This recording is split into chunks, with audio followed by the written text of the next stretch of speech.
Are you just about to get a Beagle puppy and you're choosing the name for them and you're wondering how to teach them that name? Well, we have the perfect video for you. Welcome back to the Fenrir Beagle Show. My name's Joe and I'm a certified canine leader here at FenrirCanineLeaders.com. We are dedicated to helping you learn everything you could possibly want to know about the Beagle and then how to become a high-level canine leader so you can raise your very own. So if you're new here, don't forget to subscribe and turn on that notification bell so you never miss a future upload. If you're about to bring home a Beagle puppy, the thing you need to teach them is their name. And how do you do that? Well, today we're going to be tuning into a webinar that canine behaviorist and founder of FenrirCanineLeaders.com, Will, has recorded all about how to teach your puppy their name. So welcome back to another quick-fire breakdown of a very common question that you will get from new puppy owners, whether you're interested in working as a dog trainer. Even canine behaviour work gets this question quite commonly, or even if you're just watching this because you're trying to get yourself to become a high-level canine leader and you want to kind of understand more of the theory around this thing. So most people get dead excited about getting their new puppy and they have the name planned out long before the puppy comes home, and they tend to go into the process of teaching their dog's name completely naively, if I want to be honest, and use maybe a little bit of a harsh term with it. And what we absolutely must start with when it comes to teaching a puppy its name, and teaching it its name so that it's an effective tool that as a high-level canine leader we can utilize every single day, is we must have an excellent comprehension and an understanding that a dog has no comprehension and understanding that it has a name, nor is there any amount of training. Even the best obedience trainer in the world can't teach a dog to understand the concept of it having a name.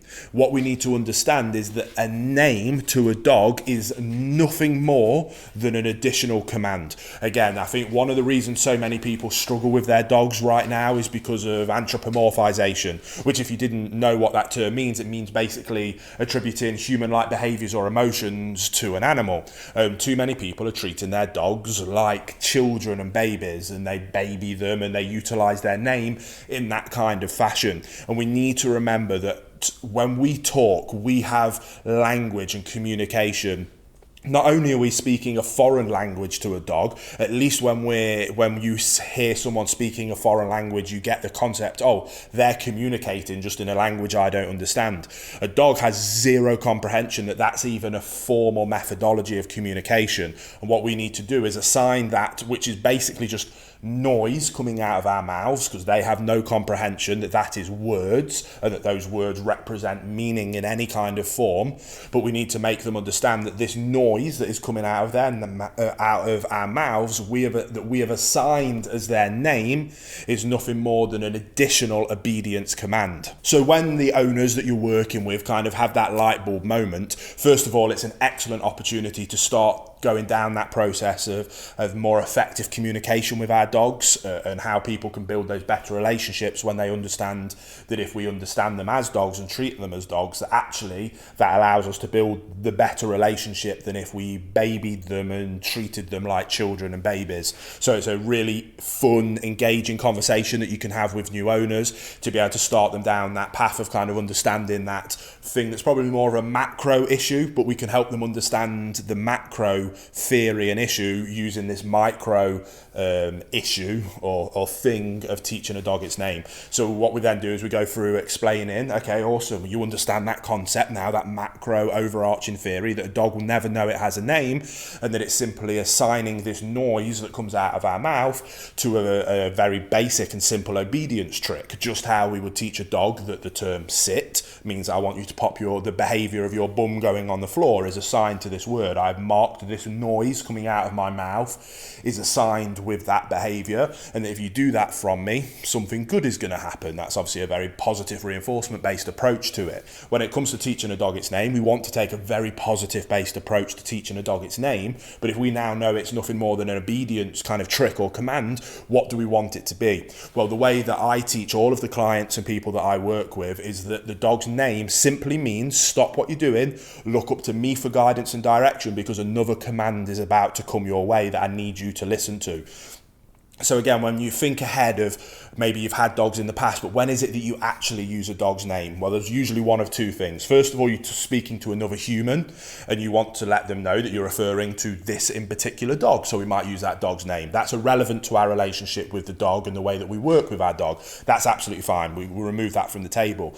Next thing, it is always some kind of, I'm not going to use my dog's name because he's fast asleep on the sofa there. We've been out working him all morning, but let's use Dave the dog. It'll be some kind of form of Dave, stop. Dave, come here. Dave, sit. Dave, no. Dave, down.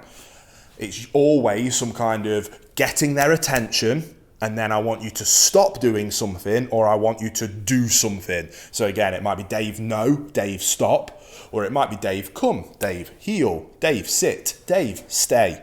So what we want from them is stop what you're doing, break, get their attention up to us, and then ideally I want you to look up to me for guidance and direction. It's a theory and a principle that I talk about in most training videos, the importance of that relationship, that the dog sees you as its calm, consistent leader, that then my next kind of catchphrase on from that is that we'll look up to you for guidance and direction. That's so incredibly important because we need them to look up to us for guidance and direction so that we can then utilize our obedience. Now, being able to help get that guidance and direction, that looking up, that is what the command of their name should be used, in my opinion. So the way we teach that is a very basic, very simple principle of teaching a dog its name. I recommend that all owners start from the second they bring their dog home working on this. If people are following along with my Perfect Puppy course, then we use this as part of our Fenrir basic obedience kind of training drill. And we do this drill kind of a few times a day, every single day. And the drill will get more complex and more complicated as time goes on and we bring on the more higher levels of obedience. But we always start with teaching the dog its name because we want to get that dog to look up to us for guidance and direction so that we can then layer on top of that all the different other obedience things that we need to work on. So again, it's in that Perfect Puppy course, but a very quick overview of that is we get a little piece of food and we do a very basic lure, mark, reinforce, like you would do for pretty much all obedience work. So we're going to get the dog's attention with the food, following their nose. We bring that food up to our face. We don't want to cover up our eyes because we always want that, it's that eye contact that we're looking for. Naturally, the dog's going to follow the food. As we bring it up to the face, the dog's going to look up because they're following the food. As we get that behavior of them looking up, we mark it with their name. Again, it's nothing more than a command, but with name. So if eyes come up, as the dog follows, Dave, yes, good, then they get access to the food. And we drill that and we drill it like you would with teaching sit, like you would with teaching down, like you would with teaching heel. We put the repetitions in, we work and we work and we work. Now, obviously, at these early stages, yes, the dog is following the lure of the food because they're interested in it. So then over time, we're not going to bring it right up to our eyes. We're going to bring it a little bit lower. And that's where a little bit of finesse comes into this, a little bit of patience, bringing it up. The dog's going to be looking here, so they're going to look up, but not all the way up through our eye contact.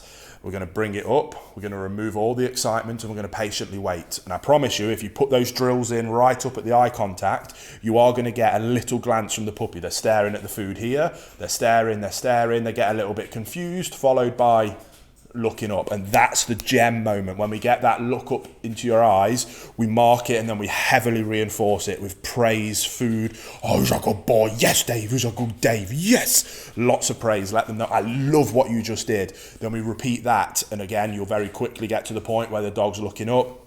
We can then start to mark the behavior just before they do it. We go through that very same principle to a point where you use that terminology, their name. Again, it's nothing more than a command. Because again, you don't have to teach sit. You could teach that with pineapple.